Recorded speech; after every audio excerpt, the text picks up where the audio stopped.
लाखों नहीं बल्कि करोड़ों अमरीकियों का है ये रोज का मामूल, अपने पालतू कुत्तों के नखरे उठाना। और मेरे जैसों का भी है एक मामूल।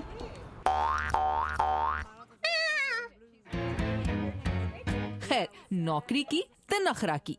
अमेरिकन पेट प्रोडक्ट्स एसोसिएशन के सन 2011-12 के सर्वे के मुताबिक 62% अमरीकी घरानों में ब्रिजेट जैसे पालतू जानवर मौजूद हैं।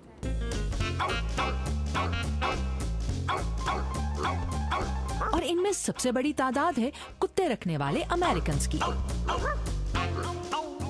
और ये अमरीकी अपने कुत्तों का किस कदर ख्याल रखते हैं, इसकी एक मिसाल चीचीज ग्रूमिंग स्पा जैसे बिजनेसेस हैं। कुत्तों से दीवानगी की हद तक मोहब्बत करने वाली चीची ने ये स्पा 40 साल पहले खोला था। Chichi, what is grooming? Grooming is like bathing, clipping, nails, ears, and overall just keeping them clean. दूसरे अल्फाज में कुत्तों की ब्यूटी केयर, जो हर कुत्ते में मुकम्मल होती है 2.5 से 3 घंटों में।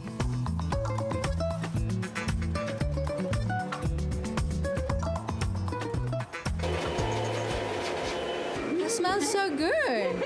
वाह, देखिए जनाब, यहाँ पे इन कुत्तों को क्या क्या लग्जरीज हासिल हैं कि इनके लिए जो परफ्यूम है ये भी खास तौर पे पेरिस से बन के आता है।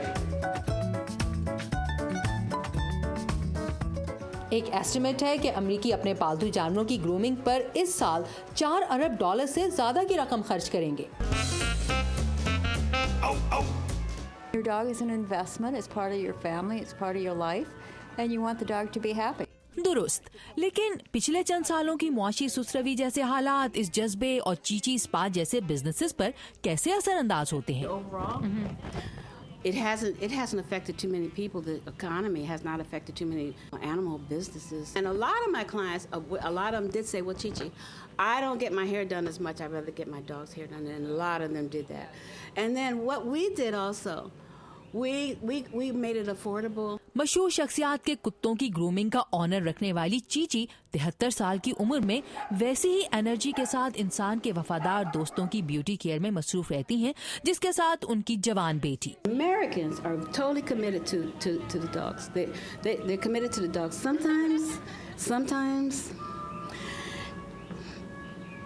more committed to dogs or pets than they are to people. But that's changing.